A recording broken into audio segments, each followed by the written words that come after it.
पहली बात कि हर बार की तरह 1 घंटा पूर्व सेंटर पर एंट्री बंद हो जाएगा। तो और इस बार हम लोग एंट्री के समय बायोमेट्रिक वेरिफिकेशन ज़्यादा स्ट्रिक्टली करेंगे, क्योंकि हम लोग का ये प्रयास है कि अगर कोई भी इम्पर्सनेशन, कोई भी मुन्ना भाई अगर हैं तो परीक्षा के दौरान ही हम लोग पकड़ लें। इसलिए हम लोग एंट्री के समय में ही काफ़ी सतर्कतापूर्वक उनकी बायोमेट्रिक चेकिंग की जाएगी।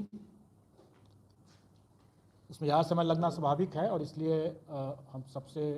आपके माध्यम से सभी अभ्यर्थियों से अनुरोध करेंगे कि वो लोग पर्याप्त मार्जिन रखते हुए पहले ही पहुंच जाएं सेंटर पर और अपना जगह ले लें। दूसरा कि पिछले बार कैंडिडेट्स लोगों ने कई तरह की गलतियां किया था, जैसे रोल नंबर की गलती एक बहुत प्रमुख गलती थी। कोई एक डिजिट छूट गया, कभी कोई दूसरा डिजिट छूट गया, कोई गलत लिखा गया। तो इसके कारण से जो कठिनाई हुई थी, तो इस बार लोगों ने उनके एडमिट कार्ड में, आप लोग देख सकते हैं यहाँ पर, ये एडमिट कार्ड का एक नमूना है। ये एडमिट कार्ड में ही यहाँ पर बना हुआ है उनको अपना रोल नंबर अपना रखने के लिए।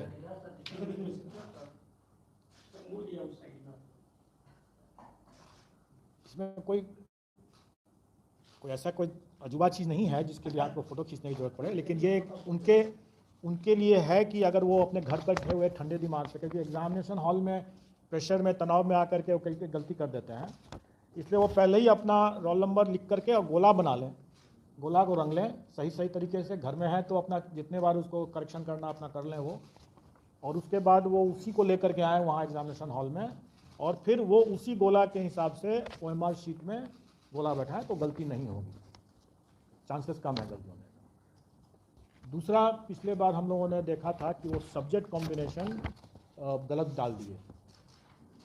और हम लोगों के पास में ऐसे कंप्लेन भी आते हैं कि भाई हमने तो ये, हमारा तो नंबर कम हो गया, लेकिन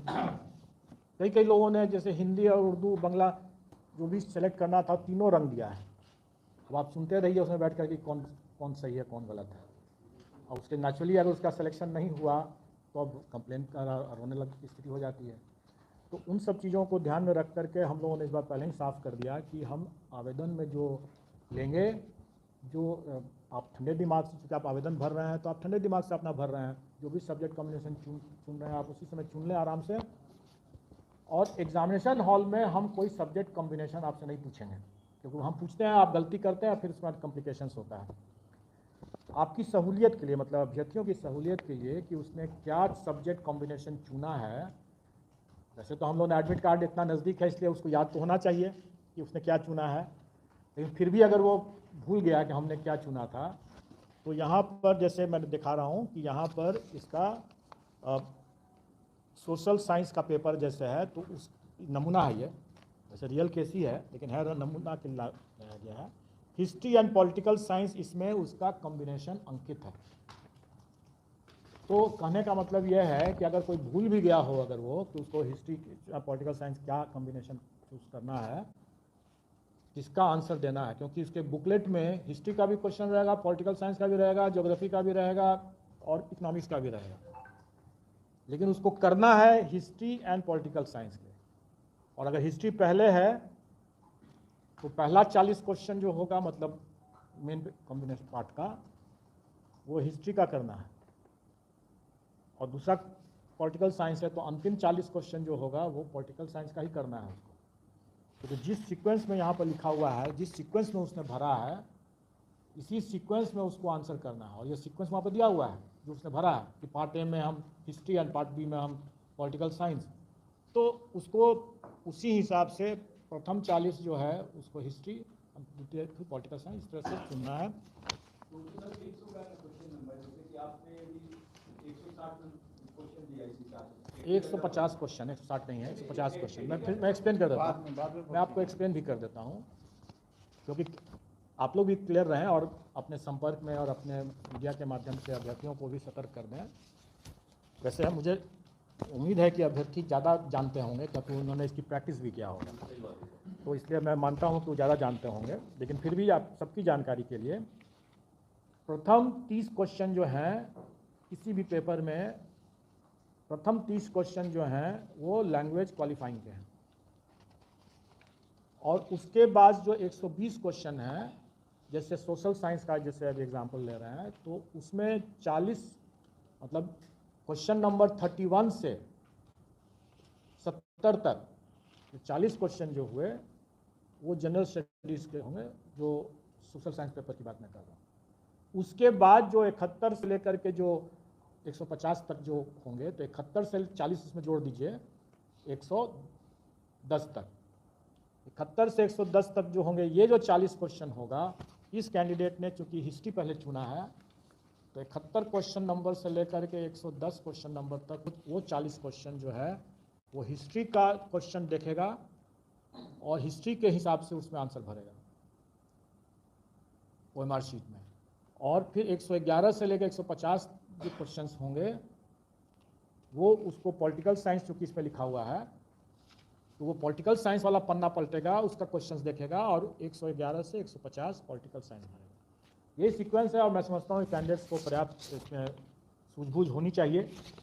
अगर सूझबूझ नहीं होगा तो शायद शिक्षक बनने के लिए भी जो नहीं होता है वो, लेकिन इतनी सूझबूझ होगी और प्रैक्टिस किया होगा तो ज़रूर समझ में आ गया होगा। और चूंकि उसको स्मरण रहे, प्रेशर में कहीं भूल न जाए कि पहले कौन सा दिया था, हिस्ट्री लिखा था, पॉलिटिकल साइंस, तो इसलिए वो यहाँ पर दिया हुआ है। तो इसलिए ये प्रॉब्लम नहीं होना चाहिए। अब रही बात कि इसमें हम लोगों ने पहले पिछले बार भी हम लोगों ने बहुत क्लियर करके रखा था लोगों को कि हम पूरे मुस्तैदी से हम लोग चाहेंगे कि कोई कदाचार मुक्त परीक्षा हो, और इसके लिए हम लोगों ने टेक्नोलॉजी का और बायोमेट्रिक वेरिफिकेशन का पर्याप्त इस बार व्यवस्था किया है। और मैं उम्मीद करता हूं कि इस बार अगर कोई भी मुन्ना भाई जैसे अगर कुप्रयास करेंगे अगर, तो परीक्षा अवधि में ही पकड़े जाएंगे। और ये भी है कि अगर कोई अभ्यर्थी जो हैं ये भी ध्यान रखेंगे कि कोई गलती न करें अपने जो बेसिक इन्फॉर्मेशन को डालने में, जैसे रोल नंबर इन्फॉर्मेशन को डालने में। हम लोगों ने सीरीज़ को, जो क्वेश्चन सीरीज़ की भी गलती करते थे, तो क्वेश्चन सीरीज़ को इस बार हम लोगों ने हटा दिया है। इसका यह मतलब नहीं है कि क्वेश्चन अलग अलग सीरीज़ के नहीं होंगे, वो क्वेश्चन अलग अलग सीरीज़ के हैं और उसके OMR में वो प्रिंटेड रहेगा पहले से, उनको नहीं प्रिंट करना होगा, लेकिन क्वेश्चन सब अलग अलग सीरीज़ के रहेंगे और रैंडमाइज भी रहेंगे, डबल रैंडमाइज रहेगा, वो सब अपनी जगह पर है ही। अगर कोई सिस्टम में अगर वो ब्रीच करने का कोशिश करेंगे, जैसे फ्लूइड लगा करके करेंगे, डिटेक्ट होने पर अगर सिस्टम अगर उसको डिटेक्ट कर लेता है तब तो उसको वहीं पर वो आउट हो जाएगा, लेकिन अगर सिस्टम नहीं डिटेक्ट करेगा तो भी हम लोग मैनुअली भी चेक करेंगे। इसलिए उनको ध्यान रखना होगा कि भाई इस तरह का कोई कुप्रयास ना करें। कई बार लोग फ्लूइड नहीं, जैसे आजकल जैसे फ्लूइड नहीं लेके जाते हैं, चाइनीज़ पेन लेके जाने की कोशिश करेंगे, या लेकिन आप हमारे OMR में कुछ ऐसे टेक्निक लगा हुआ है इस बार कि वैसा भी कुप्रयास ना करें वो, क्योंकि पकड़े जाने पर उसकी खामियाजा बहुत ज़्यादा हो जाएगा। और हम लोगों ने नेगेटिव मार्किंग नहीं रखा है, तो हम मान के चलते हैं कि थोड़ा बहुत तो वो लोग अपना अंदाज लगा ही सकते हैं, लेकिन इस तरह का कुप्रयास बिल्कुल ना करें कि नाखून से या ब्लेड से या फ्लूइड लगा करके या चाइनीज़ पेन से इरेज करने का कोशिश करेंगे, क्योंकि हम सबका मैनुअल चेकिंग करेंगे। जो सिस्टम से पकड़ लेगा तो मैनुअल चेकिंग तो होना ही है और इसमें कड़ी कार्रवाई हो जाएगी उस पर, इसलिए वो ऐसा प्रयास ना करें। और